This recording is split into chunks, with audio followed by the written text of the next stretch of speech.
Est-ce que vous connaissez le baiser du col de l'utérus? Alors déjà, petit rappel anatomique, le col de l'utérus, on le trouve pas au sommet d'un massif montagneux, on le trouve entre le vagin et l'utérus. Il y avait un indice dans le nom. Et le baiser dont je vous parle, il se fait pas avec la bouche, c'est une pratique sexuelle fantasmée qui soulève pas mal de questions.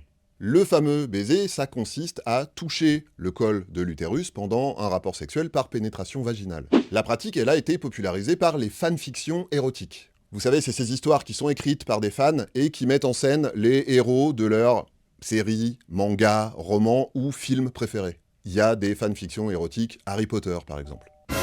Donc ça a été popularisé par ces fameuses fanfictions érotiques, et ça présente l'expérience comme quelque chose de tellement incroyable qu'il y a pas mal de gens qui essayent de voir si la réalité dépasse la fiction. Alors les fameuses questions qui se posent, la première c'est, est-ce que ça marche? En réalité, ce dont on parle là, c'est quelque chose qui est connu depuis bien longtemps sous le nom d'orgasme cervical. Et donc la réponse est, oui, ça existe, mais c'est pas si simple d'y arriver, c'est pas systématique, et puis surtout, ça nécessite un certain nombre de précautions. Ce qui nous amène à la deuxième question, est-ce que c'est dangereux?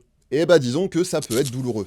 Le col de l'utérus, c'est une zone qui peut être sensible, surtout à certaines périodes du cycle, et encore plus s'il y a des lésions, comme de l'endométriose par exemple. Donc, il faut être à l'écoute et il faut être prudent, parce qu'on sent bien que derrière cette histoire de baiser du col de l'utérus, il y a encore une notion de performance, de virilité, de domination masculine, donc il faudrait pas que ça devienne une injonction de plus. En d'autres termes, oui, ça existe, mais ça doit s'accompagner de communication, d'attention, de précaution et de respect, comme toutes les autres pratiques finalement.